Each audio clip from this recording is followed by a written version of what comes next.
দর্শক, গুরুত্বপূর্ণ একটি খবর। যুক্তরাষ্ট্রের প্রাক নির্বাচন পর্যবেক্ষক দল আসছে।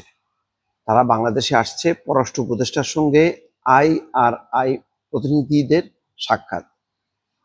এই যে প্রতিনিধি দল আসছে, তাদের দৃষ্টিভঙ্গি কি হবে, মনোভাব কি হবে, এগুলো তারা কিন্তু আহ, প্রকাশ করবেন এবং বোঝার চেষ্টা করবেন বাংলাদেশে ঠিক কি ধরনের নির্বাচন হতে যাচ্ছে। এর আগেও আইআরআই সহ অনেক প্রতিষ্ঠান, আমেরিকার এবং পশ্চিমা প্রতিষ্ঠানগুলো বাংলাদেশে এসছে এবং এসে কিন্তু তারা হতাশ হয়েছে। তারা যখন বুঝতে পেরেছে যে না, বাংলাদেশে একতরফা নির্বাচন হচ্ছে, তখন তারা ফিরে গেছে।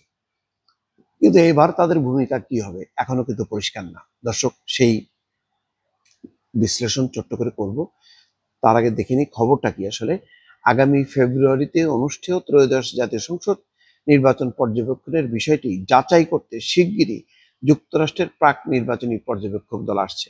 ঢাকা সফররত যুক্তরাষ্ট্রের গবেষণা প্রতিষ্ঠান ইন্টারন্যাশনাল রিপাবলিক ইনস্টিটিউটের একটি প্রতিনিধি দল সোমবার বিকেলে পররাষ্ট্র উপদেষ্টা তৌহিদ হোসেনের সঙ্গে দেখা করে এই বিষয়ে কথা বলেছেন। ওয়াশিংটনের কূটনৈতিক সূত্রগুলো বলছে, দ্বাদশ জাতীয় সংসদ নির্বাচনের মতো আগামী ফেব্রুয়ারিতে অনুষ্ঠেয় নির্বাচনেও যুক্তরাষ্ট্রের পর্যবেক্ষক আসবে। প্রেসিডেন্ট ডোনাল্ড ট্রাম্পের কৃচ্ছসাধন রীতি অনুসারে তহবিল কাটছাঁটের কারণে আগামী বছরের নির্বাচনে যুক্তরাষ্ট্র থেকে নির্বাচন পর্যবেক্ষক দলের কলেবরটি যেটা আসার কথা, সেটি হয়তো ছোট হবে, কিন্তু তারা আসবে। এখন কালকে তারা ৮ সদস্যের একটা প্রতিনিধি দল পররাষ্ট্র মন্ত্রণালয় উপদেষ্টার সঙ্গে দেখা করেন। এখন কয়েকটা প্রশ্ন আছে গুরুত্বপূর্ণ। এর আগে তারা যেমন এসে হতাশ হয়েছে শেখ হাসিনার সময়, এবারের পরিবর্তিত প্রেক্ষাপটটা কি? পরিবর্তিত প্রেক্ষাপটটা হলো এই যে বাংলাদেশে এখন আইন অনুযায়ী আওয়ামী লীগের কার্যক্রম নিষিদ্ধ। প্রধান নির্বাচন কমিশনার বলেছেন যে আওয়ামী লীগ নির্বাচনে অংশগ্রহণ করতে পারবে না।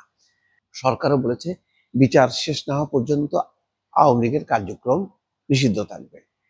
তাহলে বিচার কোন বিচার? বিচারের শেষ প্রান্ত পর্যন্ত পৌঁছতে গেলে এর মধ্যে নির্বাচন হয়ে যাবে। তাহলে কি নির্বাচন বলাই যায় যে আওয়ামী লীগ অংশ নিতে পারবে না?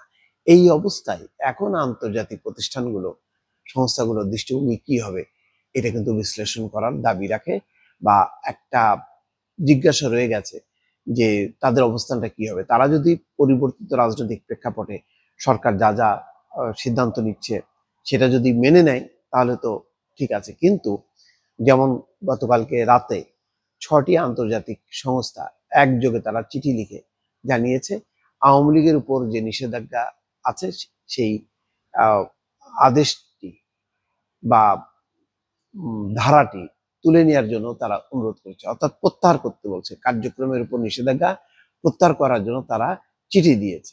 এখন এই সংস্থাগুলো কোনো না কোনো ভাবে এই মার্কিন যুক্তরাষ্ট্র বা পশ্চিমা দেশগুলোর সাথে সম্পর্কিত। এখন তাদের অবস্থান একরকম হবে, অন্য মার্কিন বা পশ্চিমা অন্যান্য সংস্থাগুলোর বা দেশের অবস্থান ভিন্ন রকম হবে, এটা মনে করার কোনো কারণ নেই। ফলে আর একটা কঠিন চাপের মধ্যে কিন্তু আসতে যাচ্ছে বাংলাদেশ। দর্শক।